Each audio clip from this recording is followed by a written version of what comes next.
19장 전체를 우리 읽도록 하겠습니다.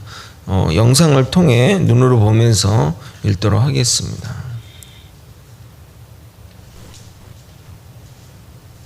앞에 불 좀 주세요. 제 29장.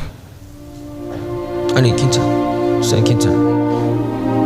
네가 그들에게 나를 섬길 제사장 직분을 위임하여 그들을 거룩하게 할 일은 이러하니 곧 어린 수소 하나와 흠없는 순양 둘을 택하고 무교병과 기름 섞인 무교과자와 기름 바른 무교전병을 모두 고운 밀가루로 만들고 그것들을 한 광주에 담고 그것을 광주에 담은 채 그 송아지와 두 양과 함께 가져오라. 너는 아론과 그의 아들들을 회막문으로 데려다가 물로 씻기고 의복을 가져다가 아론에게 속옷과 에봇 받침 겉옷과 에봇을 입히고 흉패를 달고 에봇에 정교하게 짠 띠를 띠게 하고 그의 머리에 관을 씌우고 그 위에 거룩한 펜을 더하고 관유를 가져다가 그의 머리에 부어 바르고 그의 아들들을 데려다가 그들에게 속옷을 입히고 아론과 그의 아들들에게 띠를 띄우며 관을 씌워 그들에게 제사장의 직분을 맡겨 영원한 규례가 되게 하라.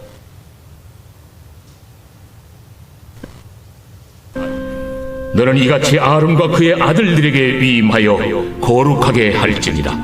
너는 수송아지를 회막 앞으로 끌어오고 아론과 그의 아들들은 그 송아지 머리에 안수할지며 너는 회막문 여호와 앞에서 그 송아지를 잡고 그 피를 네 손가락으로 제단 뿔들에 바르고 그 피 전부를 제단 밑에 쏟을지며 내장에 덮인 모든 기름과 간 위에 있는 꺼풀과 두 콩팥과 그 위에 기름을 가져다가 제단 위에 불사르고 그 수소의 고기와 가죽과 똥을 진 밖에서 불사르라. 이는 속죄제니라.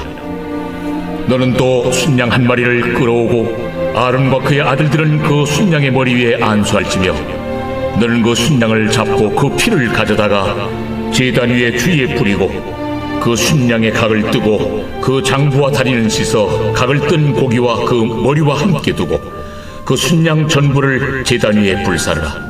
이는 여호와께 드리는 번제요 이는 향기로운 냄새니 여호와께 드리는 화제니라.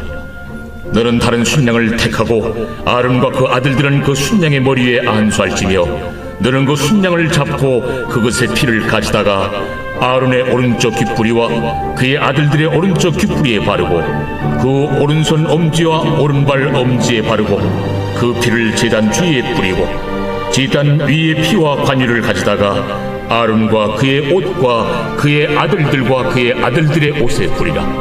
그와 그의 옷과 그의 아들들과 그의 아들들의 옷이 거룩하리라. 또 너는 그 순양의 기름과 기름진 꼬리와 그것의 내장에 덮인 기름과 간 위에 꺼풀과 두 콩팥과 그것들 위에 기름과 오른쪽 넓적다리를 가지라. 이는 위임식의 순양이라. 또 여호와 앞에 있는 무교병 광주리에서 떡 한 개와 기름 바른 과자 한 개와 전병 한 개를 가져다가 그 전부를 아론의 손과 그의 아들들의 손에 주고 그것을 흔들어 여호와 앞에 요제를 삼을지며 너는 그것을 그들의 손에서 가져다가 제단 위에서 번제물을 더하여 불사르라. 이는 여호와 앞에 향기로운 냄새니 곧 여호와께 드리는 화제니라. 너는 아론의 위임식 순양의 가슴을 가져다가 여호와 앞에 흔들어 요제를 삼으라. 이것이 내 분깃이니라. 너는 그 흔든 요제물 곧 아론과 그의 아들들의 위임식 순양의 가슴과 넓적다리를 거룩하게 하라. 이는 이스라엘 자손이 아론과 그의 자손에게 돌릴 영원한 분깃이요 거제물이니 곧 이스라엘 자손이 화목제의 제물 중에서 취한 거제물로서 여호와께 드리는 거제물이니라. 아론의 성인은 후에 아론의 아들들에게 돌릴지니 그들이 그것을 입고 기름 부음으로 위임을 받을 것이며 그를 이어 제사장이 되는 아들이 회막에 들어가서 성소에서 섬길 때에는 이레 동안 그것을 입을지니라. 너는 위임식 순양을 가져다가 거룩한 곳에서 그 고기를 삶고 아론과 그의 아들들은 회막문에서 그 순양의 고기와 방주리에 있는 떡을 먹을지라. 그들은 속죄물 곧 그들을 위임하며 그들을 거룩하게 하는 데 쓰는 것을 먹되 타인은 먹지 못할지니 그것이 거룩하기 때문이라. 위임식 고기나 떡이 아침까지 남아있으면 그것을 불에 살을지니 이는 거룩한즉 먹지 못할지니라. 너는 내가 네게 한 모든 명령대로 아론과 그의 아들들에게 그같이 하여 이레 동안 위임식을 행하되 매일 수송아지 하나로 속죄하기 위하여 속죄제를 드리며 또 제단을 위하여 속죄하여 깨끗하게 하고 그것에 기름을 부어 거룩하게 하라. 너는 이레 동안 제단을 위하여 속죄하여 거룩하게 하라. 그리하면 지극히 거룩한 제단이 되리니 제단에 접촉하는 모든 것이 거룩하리라. 네가 제단 위에 드릴 것은 이러하니라. 매일 1년 된 어린 양 2마리니 한 어린 양은 아침에 드리고 한 어린 양은 저녁 때에 드릴지며 한 어린 양의 고운 밀가루 10분의 1 에바와 지은 기름 4분의 1 흰을 더하고 또 전제로 포도주 4분의 1 흰을 더할지며 한 어린 양은 저녁 때에 드리되 아침에 한 것처럼 소제와 전제를 그것과 함께 드려 향기로운 냄새가 되게 하여 여호와께 화제로 삼을지니 이는 너희가 대대로 여호와 앞 회막문에서 늘 드릴 번제라. 내가 거기서 너희와 만나고 네게 말하리라. 내가 거기서 이스라엘 자손을 만나리니 내 영광으로 말미암아 회막이 거룩하게 될지라. 내가 그 회막과 제단을 거룩하게 하며 아론과 그의 아들들도 거룩하게 하여 내게 제사장 직분을 행하게 하며 내가 이스라엘 자손 중에 거하여 그들의 하나님이 되리니 그들은 내가 그들의 하나님 여호와로서 그들 중에 거하려고 그들을 애굽 땅에서 인도하여 낸 줄 알리라. 나는 그들의 하나님 여호와니라. 아멘. 제2 네, 오늘 본문은 불 좀 켜주세요. 오늘 본문은 대제사장과 제사장의 위임식에 관련된 그 규례의 내용입니다. 먼저 내용적으로 조금 분류한 다음에 의미를 한번 해석해 보도록 하겠습니다. 너무 많은 내용이 담겨 있어서 다 다룰 수는 없고 또 요게 금송아지 숭상 사건 이후에 또 나와요.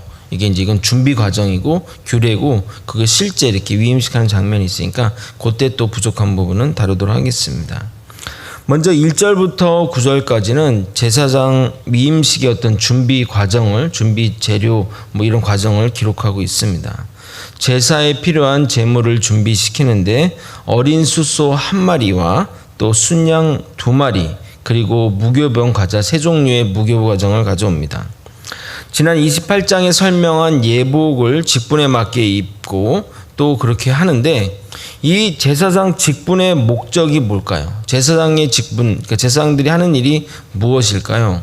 그게 1절에 나와 있습니다. 1절을 같이 한번 읽어보도록 하겠습니다. 내가 그들에게 나를 섬길 제사장 직분을 위임하여 그들을 거룩하게 할 일은 이러하니 겉 어린 숫소 하나와 흠없는 순양 2를 택하고. 그러니까 제사장의 업무는 하나님을 섬기는 일을 하기 위한 겁니다. 여러분, 하나님을 섬기는 일이 무엇일까요? 하나님께 나아가서 수발을 드는 걸까요? 아니죠. 바로 예배하는 일을 말하는 겁니다. 주님께 예배하는 일이 가장 주요한 제사장의 업무인 겁니다. 제사, 그 당시는 제사, 지금 예배인 거죠. 그러나 저 또한 대부분의 시간들을 예배 준비하는데 시간을 많이 이제 투여하고 있습니다. 그러면 이 위임식의 목적이 뭘까요? 1절에 나와 있는데 그들을 거룩하게 하기 위해서입니다. 그러므로 이 위임식은 제사장이나 이스라엘 백성들을 위한 것이 아니라 오직 하나님만을 위한 것입니다. 너무나도 당연한 말이지만 보통 이렇게 어떤 위임식이나 이런 걸 보게 되면 임직자나 임직을 축하러 온 성도들을 위해 하는 것 같은 느낌을 지을 수가 없습니다. 그 중심을 잘 잡아야 하는데 잡기 쉽지가 않은 것이 사실이긴 합니다. 그러면 여러분, 거룩은 어떤 것을 의미할까요? 거룩하게 하다 또는 거룩한 이것들이 어떤 것을 의미할까요? 성경에서 거룩함은 구별됨을 전제로 합니다. 세상과의 분리, 죄와의 분리, 또 하나님의 백성과 자녀들이 되는 것, 그것이 바로 위임식 안에 담겨져야 하는 겁니다. 이어서 준비된 새 동물을 가지고 제사 드리는 장면이 10절부터 28절까지 기록되어 있습니다. 먼저 숫소의 제사입니다. 이 숫소의 제사는 자신들의 죄를 이 숫소에 전가시킴으로써 자신들의 죄의 문제를 해결하는 겁니다. 자고로 대제사장과 제사장은 하나님 앞에 서기 전에 이 죄의 문제를 해결해야 됩니다. 그래서 이 제물의 제사 이름은 속죄 제사인 겁니다. 14절을 읽어보도록 하겠습니다. 그 숫소의 고기와 가죽과 똥을 진밖에 불사르니 이는 속죄죄니라. 이 제사는 죄를 대속하는 것이기에 하나도 빠짐없이 태워버려야 합니다. 만약 그 고기를 취하는 것은 죄를 먹는 것이기 때문에 절대 취해서는 안 됩니다. 이어지는 그 순양 2마리 있었죠. 이 중에 한 마리 번제 제물입니다. 번제 히브리어 뜻이 뭐냐면 올라가다라는 뜻이거든요. 근데 참 재미난 거는 뜻이 올라가다인데 그 히브리어가 올라입니다. 번제, 그러니까 올라라는 뜻인데 제단 위에 제물이 올라지고 또 불에 의해 태워 연기가 하늘로 올라가는 모습에 따라 생겨난 이름이며 모든 것을 소멸하여 하나님께 드릴 수 있는 승화된 형태, 그것들을 상징적인 의미로 표현하고 있는 겁니다. 하나님께 향해 모든 것을 들어서 헌신한 자들, 작정한 자들이 매일매일 하나님께 자신을 드린다는, 그러니까 제사장의 의무가 나는 하나님의 것입니다. 하나님께 온전한 그 소유물입니다. 라는 것이 이 번제 제사에 담겨 있는 겁니다. 18절을 보겠습니다. 그 순양 전부를 제단 위에 불사르라. 이는 여호와께 드리는 번제요 이는 향기로운 냄새니 여호와께 드리는 화제니라. 여러분 여기서 이 화제라는 뜻, 그러니까 번제, 화제 뭐 여러 가지 용어 있잖아요. 그 중에 이제 그 번제, 속죄제, 속건제, 그다음 소제 뭐 이런 것들인데 여기 화제는 그 제사 방식이 아니라 제사 방법을 얘기하는 겁니다. 즉 태우는 것을 의미하는 거예요. 그래서 그 불을 의미하는 애쉬인데 제사의 형태이지 제사의 이름은 아닙니다. 번제, 화목제, 속죄제, 속건제가 모두 화제로 드렸습니다. 불로 태워서 드리는 겁니다. 뭐 요제는인데 요제는 또 이제 흔들어서, 그러니까 흔드는 의미는 이 만물이 주님의 것이고 주님이 어디나 계신다는 이런 것을 의미해서 요제. 그리고 또 하나는 거제가 있어요. 들어 올리는 거. 하나님 받으시옵소서. 요게 이제 거제고, 요거는 방식이에요. 방법인 거지 제사의 어떤 그런 것들은 방식은 아닙니다. 마지막 남은 한 마리는 제사장 위임식을 위한 화목 제물입니다. 이 화목 제물은 일부만 태우고 나머지는 요제와 만찬을 통해 사용됩니다.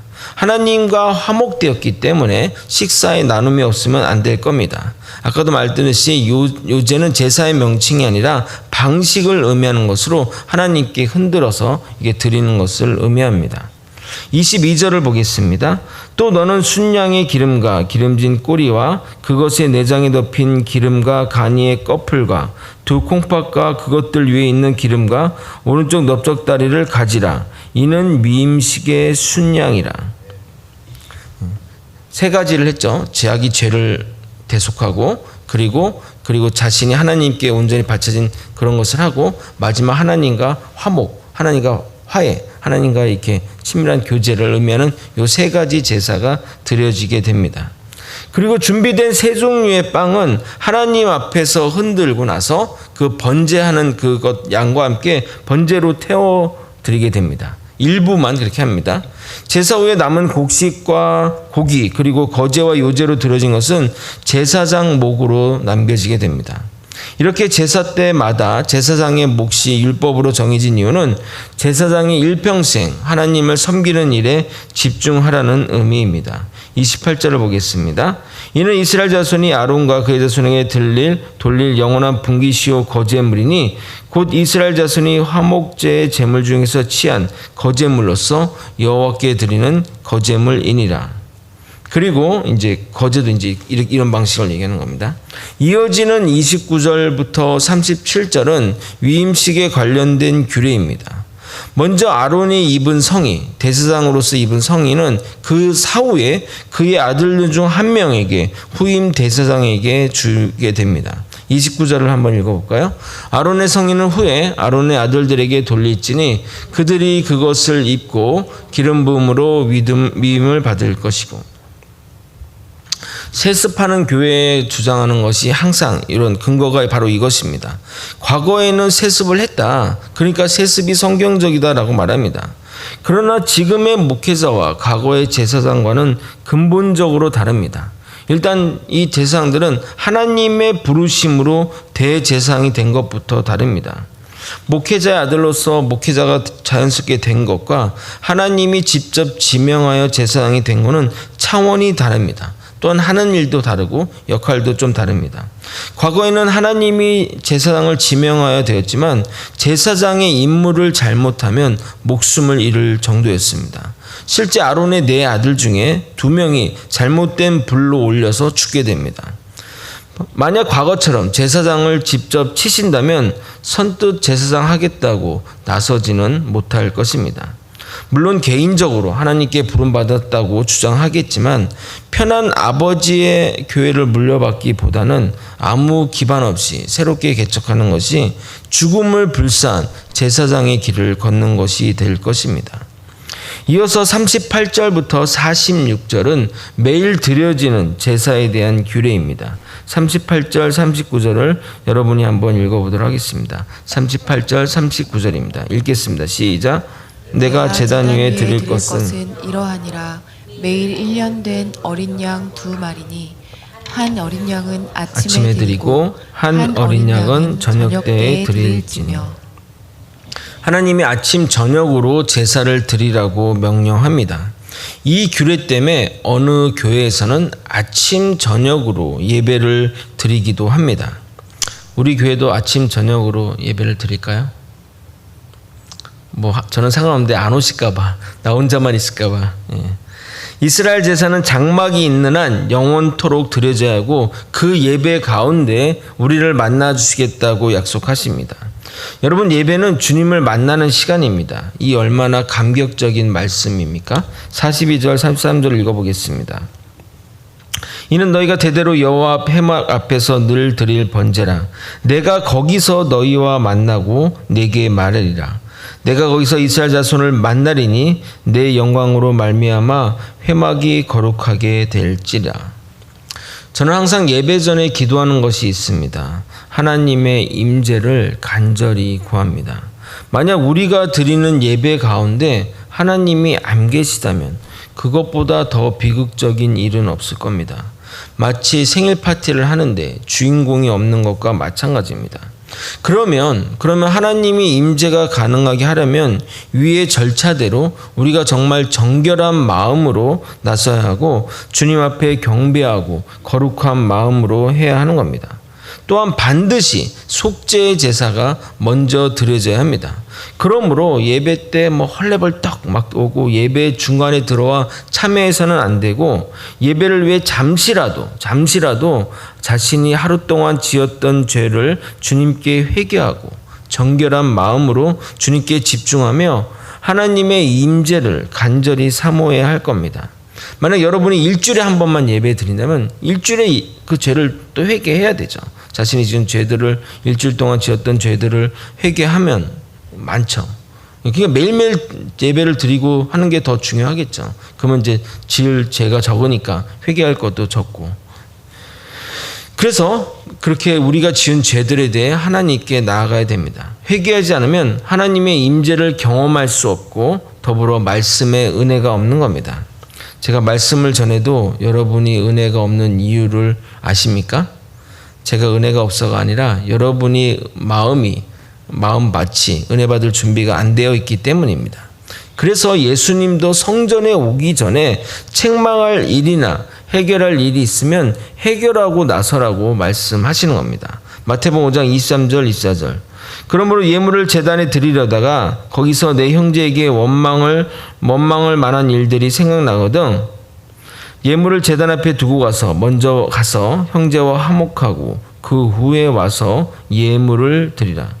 우리의 죄 문제를 해결하고 주님 앞에 나아올 때 주님이 우리 가운데 임재하시며 성령 충만해지고 은혜가 넘치게 될 것입니다. 아멘. 말씀을 정리하겠습니다. 오늘은 대제사장 위임식 전에 지내는 제사와 임직식에 필요한 규례, 그리고 일상의 제사 규례에 대해 기록하고 있습니다. 임직식 전에 다양한 제사를 통해 제사장을 정결하게, 거룩하게 합니다. 백성과 하나님 사이에 서려면 무엇보다 거룩하고 성결하게 구별되어야 하는 겁니다. 이것은 우리 사역자들이 명심해야 할 말씀입니다. 성도를 돌아보기 전에 먼저 자신이 하나님과 바른 관계가 되어야 합니다. 누구를 책망하기 전에 자신을 먼저 살피고 주님께 회개함으로 나아가야 하는 겁니다. 많은 목회자들이 성도들의 잘못과 문제를 잘 지적하고 권면하지만 자신이 하나님과 어떤 관계에 있는지 모르는 경우가 많습니다. 항상 말씀을 전하기에 앞서 자신에게 먼저 적용하고 항상 기도함으로 말씀과 예배에 임해야 할 것입니다. 마지막으로 우리 있는 자리에서 항상 주님께 예배 드려야 합니다. 우리의 예배는 교회에서 드려지는 예배도 있지만 삶으로 드려지는 예배도 있습니다.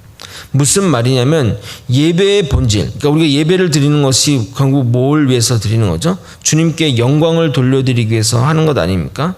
그런데 이 성경 구절을 보게 되면 주님이 영광을 이곳에서도 받는다고 하니까 삶으로 드리는 예배가 중요하다고 말씀드릴 수 있는 겁니다.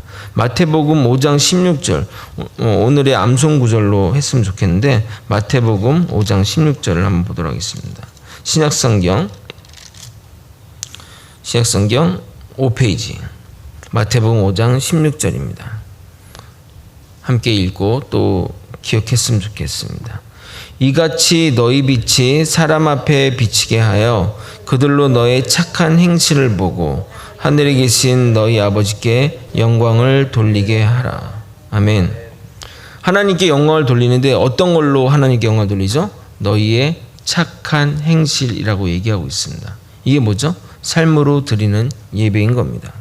그러므로 우리의 예배는 두 곳에서 이루어져야 합니다. 예배당에서, 삶에서, 여러분의 근거지에서, 여러분의 직장에서, 여러분의 교회에서, 여러분의 학교에서, 여러분의 삶의 터전에서 드려져야 되는 겁니다.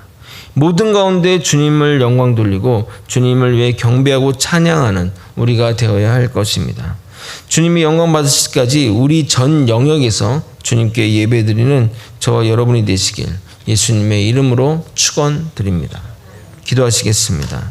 하나님 아버지, 제사장들이 하나님 앞에 나서기 전에 아버지 정결하게 했던 것처럼 우리도 예배 앞에 서기 전에 주님 앞에 나오기 전에 우리의 모든 죄들, 생각으로 지었던 행동으로 지었던 모든 죄를 주님께 회개하고 나올 수 있게 도와주시옵소서.